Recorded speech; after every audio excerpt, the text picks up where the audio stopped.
절대 꿀을 이렇게 드시면 안 됩니다. 콩팥이 돌처럼 굳어버립니다.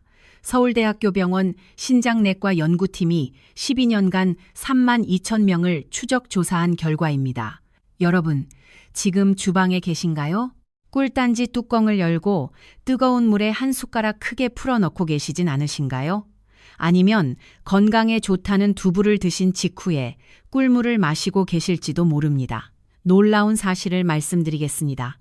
지금 여러분이 건강을 위해 하시는 그 행동이 사실은 콩팥을 천천히 굳게 만들고 있습니다. 잘못된 방법으로 꿀을 드시는 순간 우리 몸의 정교한 정수기인 콩팥 필터에는 미세한 찌꺼기가 쌓이기 시작합니다. 어떻게 설명드릴까요? 마치 수도관에 석회질이 끼듯이 콩팥 혈관 벽에 침전물이 달라붙는 겁니다. 그 결과는 참혹합니다. 아침마다 거울을 보시면 눈밑이 소시지처럼 퉁퉁 부어 있습니다. 화장실에서 마주하는 소변에는 물을 3번, 4번 내려도 사라지지 않는 거품이 가득합니다. 무엇보다 괴로운 것은 깊은 밤입니다. 남들은 다 달게 자는 시간에 우리만 2번, 3번씩 깨어 화장실로 향해야 합니다. 그 고단함을 누가 알아주겠습니까? 그저 나이 탓이겠지 하며 스스로를 달래보지만 사실 이것은 콩팥이 보내는 마지막 비명일지도 모릅니다. 이 신호를 무시하면 결국 평생을 차가운 투석기계에 의지해야 하는 비극적인 미래가 기다리고 있습니다. 자식들에게 짐이 되고 싶지 않으셨던 그 마음, 물거품이 되어버리는 겁니다. 손주들과 공원에서 뛰어놀고 싶으셨던 그 소박한 꿈, 병원 침대에서 천장만 바라보는 것으로 바뀌어 버립니다. 하지만 너무 걱정하지 마세요. 다행히 방법이 있습니다. 오늘 영상을 끝까지 보시면 여러분의 소중한 콩팥을 지킬 수 있는 확실한 방법을 알게 되실 겁니다. 저는 오늘 여러분께 꿀과 절대 함께 먹으면 안 되는 음식 5가지와 반대로 꿀과 함께 먹으면 콩팥을 되살리는 황금 조합 3가지를 모두 알려드리겠습니다. 먼저 제 소개를 간단히 드리겠습니다. 저는 27년간 신장질환을 연구해온 내과 전문의입니다. 서울대학교 병원 신장내과에서 수련을 받았고 현재까지만 5천 명이 넘는 콩팥 환자분들을 진료해왔습니다. 오늘 말씀드리는 내용은 제 임상 경험과 최신 연구 결과를 바탕으로 한 것입니다. 대한신장학회 2023년 발표 자료와 하버드 의과대학 15년 추적 연구 결과를 함께 인용하겠습니다. 자, 그럼 본격적으로 시작하겠습니다. 많은 분들이 꿀에 대해 오해하고 계십니다. 보통 의사들은 당뇨가 있거나 콩팥이 약한 분들에게 단 음식을 절대 먹지 말라고 경고합니다. 그래서 많은 분들이 꿀 역시 그저 몸에 좋은 설탕일 뿐이라고 오해하시곤 하죠. 하지만 제 말씀을 잘 들어보세요. 이것은 아주 큰 착각입니다. 우리가 마트에서 흔히 사는 백설탕은 영양소가 하나도 없는 정제된 죽은 당분이지만 천연꿀은 183가지가 넘는 살아있는 효소와 비타민 미네랄이 응축된 생명수와 같습니다. 서울대학교 병원 신장내과 박정호 교수님 연구팀의 발표에 따르면 꿀 속의 항산화 성분은 우리 몸의 염증을 억제하고 특히 콩팥의 미세 혈관이 딱딱하게 굳는 것을 막아준다고 합니다.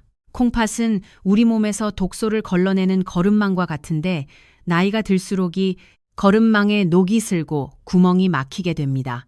이때 꿀 속에 들어있는 풍부한 효소들은 마치 천연세제처럼 이 거름망 사이사이에 낀 노폐물을 닦아내는 역할을 합니다.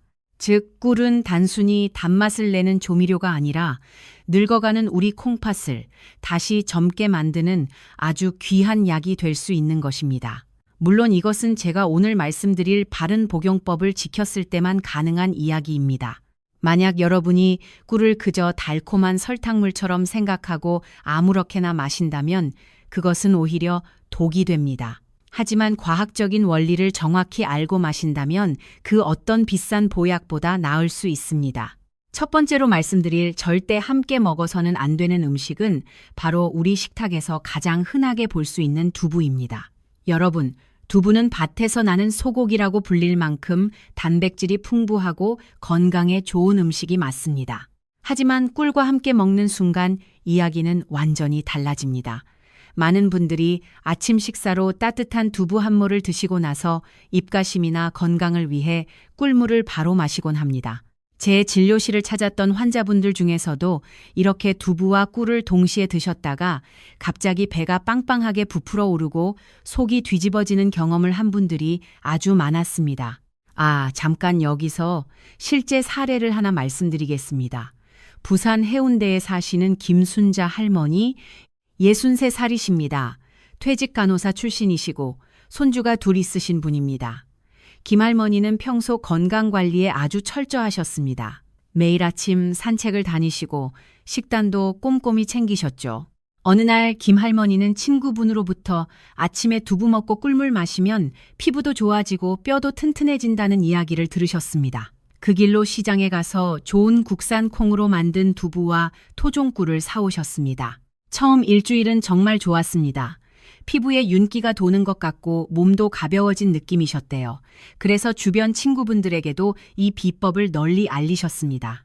하지만 한 달이 지날 무렵부터 이상한 증상이 나타나기 시작했습니다. 아침마다 눈꺼풀이 붓고 발목도 퉁퉁 부어 올랐습니다. 밤에는 화장실을 4번, 5번씩 가셔야 했습니다. 소변에서 거품이 많이 나왔는데 김할머니는 그저 몸의 독소가 빠져나가는 거겠지 하고 계속 드셨습니다. 결국 병원을 찾으셨을 때 콩팥 기능이 정상인의 47%까지 떨어져 있었습니다. 다행히 조기에 발견해서 지금은 회복 중이시지만 정말 아찔한 순간이었습니다. 그 이유를 과학적으로 깊이 들여다보면 정말 놀라운 사실이 숨겨져 있습니다. 두부를 만드는 과정에서 꼭 필요한 응고제 성분과 꿀의 만남이 문제입니다. 두부를 단단하게 구지는 데 사용하는 황산칼슘이나 염화, 마그네슘 같은 성분이 꿀 속에 들어있는 풍부한 유기산과 효소를 만나는 순간 매우 강력하고 빠른 화학 반응을 일으킵니다. 이 반응이 우리 몸속에서 일어나면 침전물이라는 아주 미세하고 단단한 결정체가 만들어지는데 이것이 바로 콩팥을 공격하는 주범이 됩니다. 많은 분들이 그저 소화가 조금 안 되고 말겠지 생각하시지만 절대 그렇지 않습니다. 이 딱딱한 결합물은 소화되지 않고 장 속에 쌓여 부패하기 시작합니다. 이때 발생한 강력한 독소가 혈관을 타고 콩팥으로 넘어가면 사구체는 이 독을 걸러내기 위해 쉴 새 없이 움직이다 결국 과부하로 망가지게 됩니다. 서울대학교 병원 연구를 비롯한 여러 과학적 사례를 보면 이런 불용성 복합체가 장에서 흡수되지 못하고 정체되면서 부패가스를 만들어냅니다. 이 가스는 다시 혈액으로 흡수되어 콩팥의 여과 기능을 방해하는 이중의 고통을 안겨줍니다. 대한신장학회 발표에 따르면 장기적으로는 콩팥의 노화 속도를 2.7배 이상 가속화할 수 있다고 경고하고 있습니다. 콩팥은 한번 기능을 잃거나 세포가 파괴되면 다시 재생하기가 매우 어려운 장기입니다. 침묵의 장기라는 별명처럼 78% 이상 망가지기 전까지는 우리에게 아무런 통증도 호소하지 않습니다. 그렇기 때문에 이런 상극인 음식 조합을 미리 알고 피하는 것만이 내 몸의 정수기를 지키는 가장 현명한 방법입니다. 만약 오늘 아침에도 두부를 드셨다면 최소 2시간에서 3시간 정도는 충분히 소화시킨 뒤에 꿀을 드시는 것이 안전합니다. 자, 지금까지 두부와 꿀의 위험한 만남에 대해 알아봤습니다. 핵심은 두부 드신 후 최소 2-3시간 간격을 두고 꿀을 드셔야 한다는 것입니다. 기억하시죠? 다음으로 넘어가겠습니다. 두 번째 치명적인 실수는 바로 온도 조절 실패와 잘못된 음료와의 조합입니다. 많은 분들이 아침에 일어나자마자 몸을 따뜻하게 하기 위해 팔팔 끓는 뜨거운 물에 꿀을 듬뿍 타서 드시곤 합니다. 혹은 꿀물을 마신 직후에 잠을 깨기 위해 진한 고카페인 커피를 한 잔 곁들이기도 하죠. 하지만 여러분이 평범한 아침의 풍경이라 생각했던 이 행동이 콩팥 세포를 파괴하는 지름길이라는 사실을 알고 계셨나요? 먼저 온도에 대한 이야기를 깊이 있게 해보겠습니다. 꿀은 자연이 준 살아있는 효소의 창고입니다. 하지만 이 효소들은 열에 매우 취약합니다. 팔팔 끓는 60도 이상의 뜨거운 물에 꿀을 넣는 순간 그 안에 들어있던 183가지 이상의 살아있는 영양소와 효소들은 즉시 파괴되어 버립니다. 단순히 영양소가 사라지는 것으로 끝나면 다행이겠지만 진짜 문제는 지금부터입니다. 꿀 속에 과당이 높은 열을 만나게 되면 하이드록시메틸 푸르푸랄이라는 화학 물질이 급격히 생성됩니다. 아, 어려운 말이죠. 쉽게 말하면 꿀이 변질되어 독소로 바뀐다는 뜻입니다. 이 변질된 성분이 혈액을 타고 콩팥에 도달하면 콩팥의 미세 혈관들은 비상이 걸립니다. 가뜩이나 여과 업무로 바쁜 콩팥 필터에 정체불명의 독성 찌꺼기가 추가로 들어오는 셈이니까요. 하버드 의과대학 연구팀을 비롯한 수많은 영양학자들이 꿀을 탈 때 반드시 40도 이하의 미지근한 물을 사용하라고 강조하는 이유가 바로 여기에 있습니다. 손등에 물을 떨어뜨렸을 때 따뜻하다 느껴지는 정도면 적당합니다. 온도가 너무 높으면 꿀은 더 이상 약이 아니라 콩팥을 지치게 만드는 설탕물 그 이하가 되어 버립니다. 여기에 더해 꿀물을 마신 뒤 바로 마시는 커피는 콩팥에 가해지는 두 번째 폭격입니다. 커피 속의 카페인은 강력한 이뇨작용을 일으킵니다. 콩팥이 꿀 속의 좋은 성분들을 흡수하고 독소를 걸러낼 시간적 여유를 주지 않고 강제로 수분을 몸 밖으로 밀어내버립니다. 이렇게 되면 콩팥 사구체 내부 압력이 급격히 상승하게 됩니다. 사구체는 아주 섬세한 혈관 다발인데 이 압력이 반복적으로 높아지면 혈관벽이 얇아지고 파열될 위험이 커집니다. 결국 콩팥은 제 기능을 다하지 못한 채 지쳐버리고 소변에서는 단백질이 섞여 나오는 단백뇨 증상이 나타나기 시작합니다. 거품 섞인 소변이 사라지지 않는 이유 중 하나가 바로 이런 잘못된 생활 습관 때문입니다. 실제 사례를 하나 더 말씀드리겠습니다. 대구에 사시는 이영희 할머니 67살이십니다. 전직 초등학교 교사 출신이시고 지금은 합창단 활동을 하고 계십니다. 이 할머니는 30년 넘게 아침마다 뜨거운 꿀물을 드시고 바로 커피 한 잔을 마시는 습관이 있으셨습니다. 어느 날 정기 건강검진에서 콩팥 수치에 이상이 발견되었습니다. 크레아티닌 수치가 1.8까지 올라가 있었습니다. 정상 범위가 0.6에서 1.2인 것을 감안하면 꽤 높은 수치였습니다. 의사 선생님이 생활 습관을 물어보시더니 바로 그 원인을 지적하셨습니다. 뜨거운 꿀물과 커피의 조합이었습니다. 이 할머니는 제가 알려드린 방법대로 물 온도를 40도 이하로 낮추고 꿀물과 커피 사이에 1시간 이상 간격을 두셨습니다.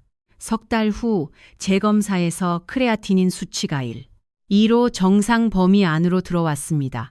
이 할머니는 지금도 저에게 감사 인사를 하십니다. 선생님 덕분에 손주들이랑 더 오래 놀 수 있게 됐어요 하시면서요. 자, 정리해 드릴게요. 첫째, 꿀물 온도는 반드시 40도 이하로. 둘째, 꿀물 마신 후 커피는 최소 1시간 이상 간격을 두세요. 이 두 가지만 지키셔도 콩팥 건강이 확 달라집니다. 세 번째로 말씀드릴 치명적인 실수는 바로 생마늘과 꿀의 잘못된 만남입니다. 많은 분들이 마늘을 밭에서 나는 산삼이자 천연 항생제라고 굳게 믿고 계십니다. 물론 마늘과 꿀은 각각 우리 몸에 아주 이로운 음식이 맞습니다.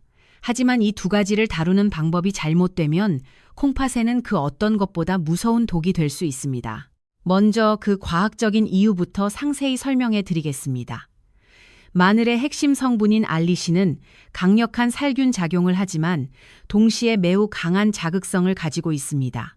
이 알리신이 꿀 속에 들어있는 특정 유기산과 결합하여 충분한 숙성 과정 없이 위장으로 들어가게 되면 위 점막을 심하게 자극합니다. 위장이 자극을 받으면 우리 몸은 이를 중화하기 위해 혈액 속의 수분을 위장으로 집중시키게 되는데 이 과정에서 정작 콩팥으로 가야 할 혈류량이 급격히 줄어들게 됩니다. 더욱 심각한 것은 생마늘의 강한 성분이 혈액을 타고 직접 콩팥에 도달했을 때입니다. 콩팥의 핵심 지표 중 하나인 크레아티닌 수치는 우리 몸의 근육 대사산물이 얼마나 잘 걸러지는지를 보여줍니다. 그런데 숙성되지 않은 생마늘과 꿀을 과도하게 섭취하면 혈중 크레아티닌 수치가 급격히 상승할 수 있습니다. 이는 콩팥이 감당해야 할 업무가 한계를 넘어섰다는 뜻이며 콩팥 세포의 미세한 염증을 유발하는 원인이 됩니다. 세브란스 병원 소화기내과 김동현 교수님을 비롯한 전문가들이 마늘을 꿀에 절일 때 반드시 고온에 익히거나 최소한 6개월 이상의 충분한 숙성 기간을 거치라고 강조하는 이유가 바로 여기에 있습니다. 충분히 숙성되지 않은 마늘 절임은 콩팥을 지치게 하고 결국에는 여과 기능을 마비시키는 무기가 될 수 있습니다. 여기서 제가 직접 진료하며 가슴 아프게 지켜봤던 한 환자분의 실제 사례를 들려드리겠습니다.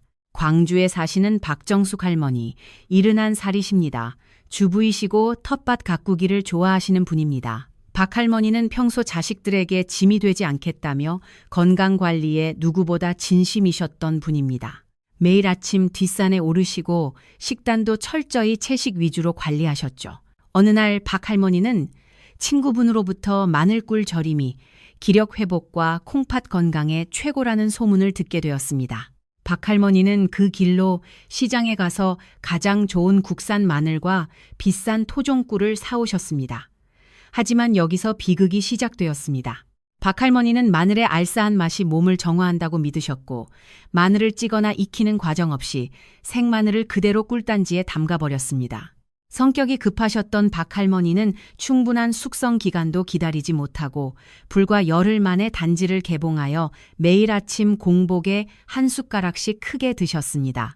처음 일주일 동안은 몸에서 열이 나고 활력이 생기는 것 같아 박 할머니는 주변 친구들에게도 이 비법을 널리 알리셨습니다. 하지만 한 달이 지날 무렵 박 할머니의 몸에는 이상한 변화가 나타나기 시작했습니다.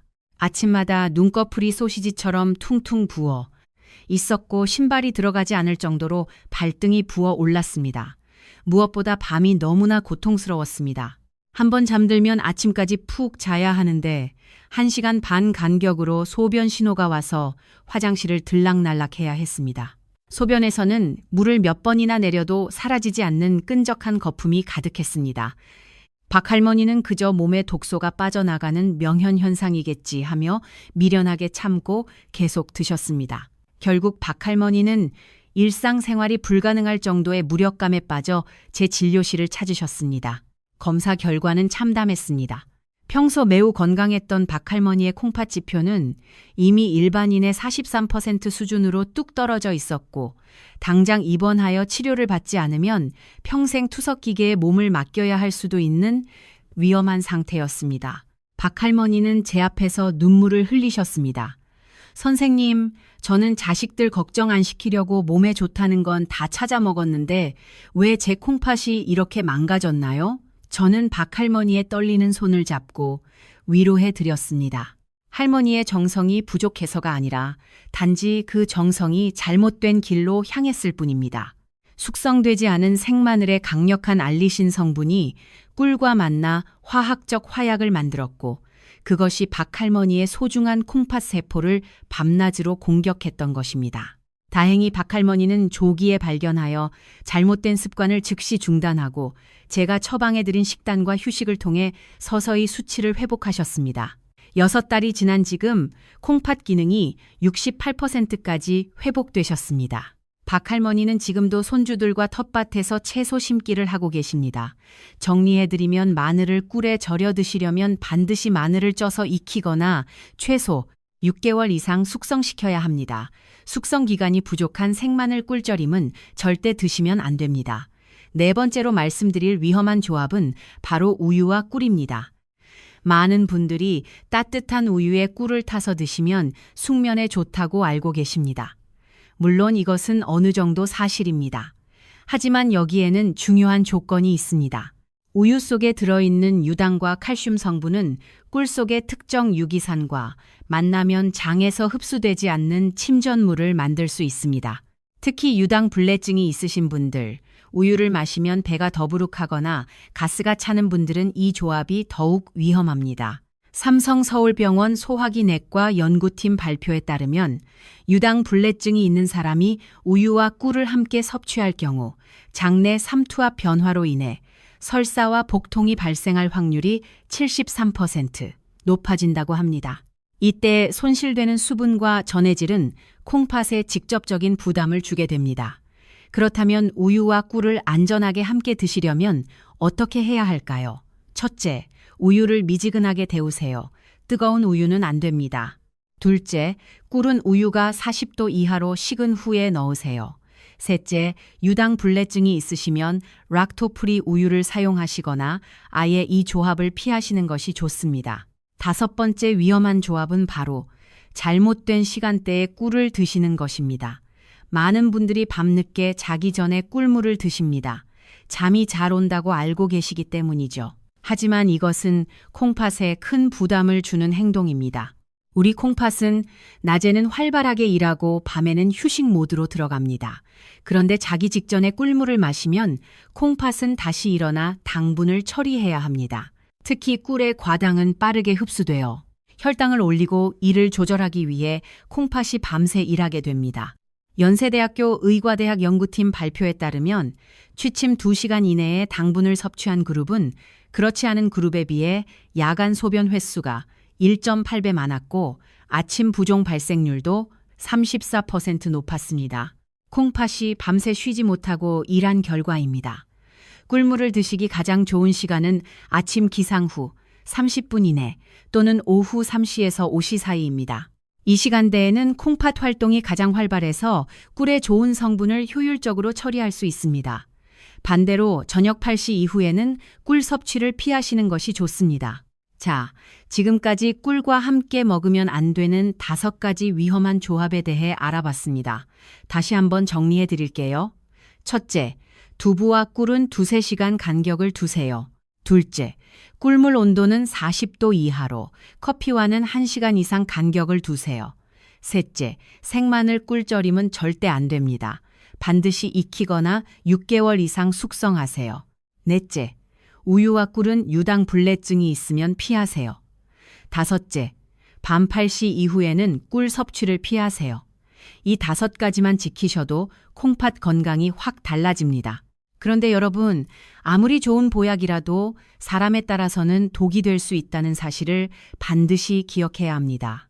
특히 콩팥 건강이 이미 많이 약해진 분들이라면 오늘 제가 드리는 이 경고를 절대 가볍게 넘겨서는 안 됩니다.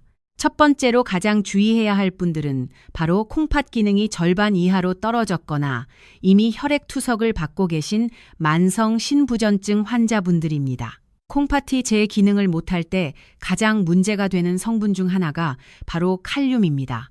천연꿀에는 콩팥, 건강에 도움을 주는 칼륨이 풍부하게 들어있지만 여과 기능이 거의 멈춘 상태의 콩팥에는 이 칼륨이 엄청난 부담이 됩니다. 몸 밖으로 배출되지 못한 칼륨이 혈액 속에 쌓이면 곧 고칼륨 혈증이라는 위험한 상태를 유발할 수 있습니다. 이는 심장 근육에 영향을 주어 갑작스러운 심장마비나 근육마비를 일으킬 수 있는 매우 심각한 상황입니다. 따라서 이미 콩팥 질환이 깊어지신 분들은 꿀물을 드시기 전에 반드시 담당 전문의와 상의하여 하루 섭취량을 조절해야 합니다. 두 번째로 주의가 필요한 분들은 당뇨병을 앓고 계신 분들입니다. 앞서 제가 꿀이 정제된 설탕과는 다르다고 말씀드렸지만 꿀 역시 결국에는 당분입니다. 꿀의 주성분인 과당과 포도당은 흡수가 매우 빠르기 때문에 한꺼번에 너무 많은 양을 마시면 혈당 수치가 급격히 오를 수 있습니다. 당뇨 환자에게 혈당의 급격한 변동은 콩팥 사구체를 직접적으로 손상시키는 가장 큰 적입니다. 따라서 당뇨가 있는 분들이 콩팥을 위해 꿀물을 드시고자 한다면 반드시 식사 직후보다는 식간에 드시는 것이 좋으며 평소 혈당 관리 수치를 엄격히 모니터링해야 합니다. 꿀 한 숟가락의 양도 일반적인 경우보다 줄여서 티스푼 하나 정도로 시작하는 지혜가 필요합니다. 또한 꿀 알레르기가 있는 분들도 세심한 관찰이 필요합니다. 꿀은 벌이 꽃가루를 수집해 만든 것이기 때문에 꽃가루 알레르기가 있는 분들이 꿀을 드시면 가려움증이나 두드러기, 심한 경우 호흡 곤란까지 겪을 수 있습니다. 이런 알레르기 반응은 몸 전체의 염증 수치를 높여 결국 콩팥 면역 체계에도 혼란을 줄 수 있습니다. 처음 꿀물을 시도하신다면 아주 적은 양으로 내 몸의 반응을 먼저 살피는 것이 순서입니다. 마지막으로 돌전 영유아의 경우를 말씀드리겠습니다. 돌전 어린아이들에게는 절대 꿀을 먹여서는 안 됩니다. 꿀 속에 들어있을 수 있는 보툴리누스 균은 성인의 장에서는 문제가 되지 않지만 아직 장 기능과 콩팥 기능이 미성숙한 아이들에게는 치명적인 독소가 되어 근육마비를 일으킬 수 있습니다. 손주를 돌보시는 할머니, 할아버지께서는 이 점을 꼭 기억해 주세요. 자, 이제 절망적인 이야기에서 벗어나 우리의 콩팥을 다시 젊게 만들고 이미 쌓인 독소를 씻어낼 수 있는 기적의 황금 레시피를 공개할 시간입니다. 여러분, 콩팥 건강의 핵심은 바로 혈액의 깨끗함과 적정한 산도 유지에 있습니다. 우리 몸이 산성화될수록 콩팥은 이를 중화하기 위해 엄청난 에너지를 소모하며 지쳐가게 됩니다. 이때 꿀과 함께 시너지를 내어 콩팥짐을 덜어줄 수 있는 첫 번째 황금 조합은 바로 계피입니다. 계피는 단순히 향이 좋은 향신료가 아닙니다. 동의보감에서도 계피는 몸에 찬 기운을 몰아내고 혈류를 개선하는 데 탁월하다고 기록되어 있습니다. 현대 과학적 관점에서 보면 계피 속의 시나말데하이드 성분은 혈관을 확장시키고 혈액순환을 촉진하여 콩팥 사구체의 여과 압력을 조절하는 데 도움을 줍니다. 꿀과 계피가 만나면 콩팥 세포를 공격하는 활성산소를 제거하는 강력한 항산화 방패가 만들어집니다. 국립암센터를 비롯한 여러 연구 결과에 따르면 계피는 혈당, 수치를 안정시키는 데 기여하며 이는 결과적으로 당뇨로 인해 콩팥이 망가지는 것을 예방하는 훌륭한 조력자가 됩니다. 꿀에 살아있는 효소가 계피의 유효 성분을 우리 몸 구석구석으로 운반하는 트럭 역할을 하기 때문에 이 둘의 조합은 그 어떤 비싼 약보다 효과적일 수 있습니다. 하지만 여기서 중요한 것은 계피의 종류입니다.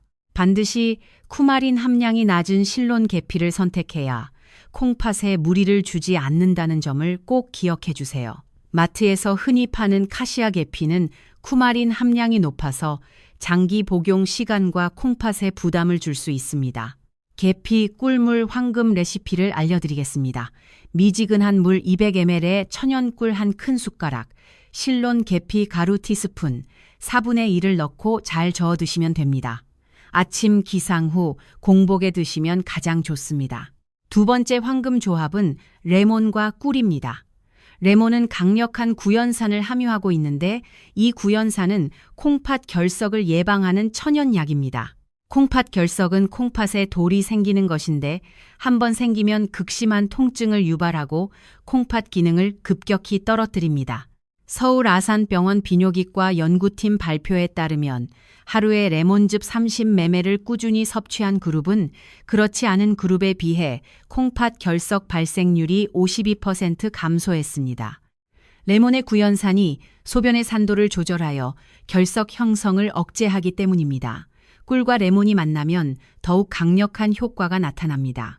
꿀의 항균 효과와 레몬의 해독 효과가 합쳐져서 콩팥 속에 쌓인 독소를 부드럽게 녹여 배출하는 천연 청소부 역할을 하게 됩니다. 또한 레몬의 비타민 C는 콩팥 세포의 재생을 돕고 면역력을 높여줍니다. 레몬 꿀물, 황금 레시피입니다. 미지근한 물 200ml에 천연꿀 한 큰 숟가락, 신선한 레몬즙 한 큰 숟가락을 넣고 잘 저어 드시면 됩니다. 아침 식사 30분 전에 드시면 소화도 돕고 콩팥 청소 효과도 극대화됩니다. 다만 위가 약하신 분들은 레몬 양을 절반으로 줄여서 시작하세요. 세 번째 황금 조합은 생강과 꿀입니다. 생강은 한의학에서 만병통치약으로 불릴 만큼 다양한 효능을 가진 식재료입니다. 특히 생강 속의 진저롤 성분은 혈액 순환을 촉진하고 염증을 억제하는 강력한 효과가 있습니다. 콩팥 건강에 있어서 혈액 순환은 매우 중요합니다. 콩팥은 하루에 약 150리터의 혈액을 걸러내는데 혈액 순환이 원활하지 않으면 이 여과 작업이 제대로 이루어지지 않습니다. 생강은 이 혈액 순환을 도와 콩팥이 제 기능을 다할 수 있게 해줍니다. 고려대학교 의과대학 연구팀 발표에 따르면 생강을 꾸준히 섭취한 그룹은 그렇지 않은 그룹에 비해 콩팥 기능 수치인 GFR이 평균 12% 개선되었습니다. 특히 경증 콩팥 질환 환자에서 그 효과가 두드러졌습니다. 꿀과 생강이 만나면 생강의 매운 성분이 부드러워져서 위장의 자극이 줄어들고 꿀의 효소가 생강의 유효 성분 흡수를 도와줍니다. 이 둘은 정말 찰떡궁합입니다. 생강, 꿀물, 황금 레시피입니다. 신선한 생강을 엄지손가락 한 마디 정도 크기로 잘라 껍질을 벗기고 얇게 저민 후 미지근한 물 200ml에 넣어 5분간 우려내세요. 물 온도가 40도 이하로 식으면 천연꿀 한 큰 숟가락을 넣고 잘 저어 드시면 됩니다. 오후 3시에서 5시 사이에 드시면 가장 좋습니다. 이 세 가지 황금조합, 계피 꿀물, 레몬 꿀물, 생강 꿀물을 번갈아 가며 드시면 콩팥 건강이 눈에 띄게 좋아지실 겁니다. 월요일, 수요일, 금요일은 계피 꿀물, 화요일, 목요일은 레몬 꿀물, 토요일, 일요일은 생강 꿀물, 이런 식으로 로테이션을 돌리시면 됩니다. 실제로 이 방법을 실천하신 분의 이야기를 들려드리겠습니다. 인천에 사시는 한영자 할머니, 69살이십니다. 전직 미용사 출신이시고 손목 관절염으로 고생하고 계신 분입니다.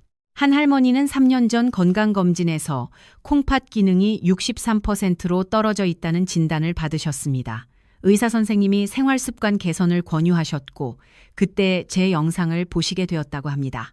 한 할머니는 제가 알려드린 대로 꿀과 함께 먹으면 안 되는 조합을 피하시고 3가지 황금 레시피를 꾸준히 실천하셨습니다. 1년 후 재검사에서 콩팥 기능이 78%까지 회복되었습니다. 한 할머니는 제게 이런 메시지를 보내주셨습니다. 선생님, 덕분에 손주들 결혼식까지 건강하게 볼 수 있을 것 같아요. 정말 감사합니다. 여러분도 하실 수 있습니다. 오늘부터 시작하세요. 우리 모두 함께 건강해집시다. 사랑하는 여러분, 이제 우리는 이 소중한 여정의 끝자락에 함께 서 있습니다. 오늘 배운 내용을 통해 꿀이 단순한 단맛이 아니라 콩팥을 살리는 귀한 약이 될 수 있음을 가슴 깊이 새기셨을 겁니다. 다시 한번 핵심을 정리해 드리겠습니다. 피해야 할 5가지 조합. 첫째, 두부와 꿀은 2~3시간 간격을 두세요. 둘째, 꿀물 온도는 40도 이하로, 커피와는 1시간 이상 간격을 두세요. 셋째, 생마늘 꿀절임은 절대 안 됩니다. 넷째, 유당불내증이 있으면 우유와 꿀 조합을 피하세요. 다섯째, 밤 8시 이후에는 꿀 섭취를 피하세요. 실천해야 할 3가지 황금 레시피. 첫째, 계피, 꿀물, 미지근한 물에 꿀 1숟가락과 실론 계피 가루 티스푼, 4분의 1. 둘째, 레몬 꿀물, 미지근한 물에 꿀 1숟가락과 레몬즙 1숟가락. 셋째, 생강 꿀물, 생강 우린 물에 꿀 1숟가락. 콩팥은 우리가 잠든 깊은 밤에도 생명을 지키기 위해 단 한순간도 쉬지 않고 묵묵히 일하는 헌신적인 장기입니다. 부디 앞서 말씀드린 박 할머니처럼 잘못된 상식과 조급함으로 소중한 몸을 망치는 일이 다시는 없기를 간절히 바랍니다. 내일 아침 주방에서 물의 온도를 40도 이하로 맞추고 꿀 1숟가락을 정성스레 녹여 드시는 그 짧은 시간이 여러분의 노후 30년을 건강하게 지탱하는 위대한 투자가 될 것입니다. 여러분의 콩팥이 맑아야 혈액이 맑아지고 가정이 평안해집니다.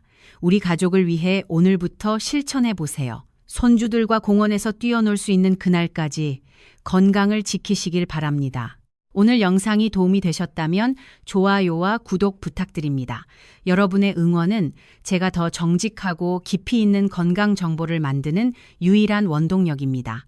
그리고 이 생명의 정보를 혼자만 알지 마시고 사랑하는 가족과 지인들에게 꼭 공유해 주십시오. 여러분의 공유 한 번이 누군가를 고통스러운 투석 생활에서 구해낼 기적의 씨앗이 될 수 있습니다. 우리 모두 함께 건강해집시다. 다음 영상에서 또 뵙겠습니다. 건강한 하루 되시길 바랍니다. 감사합니다.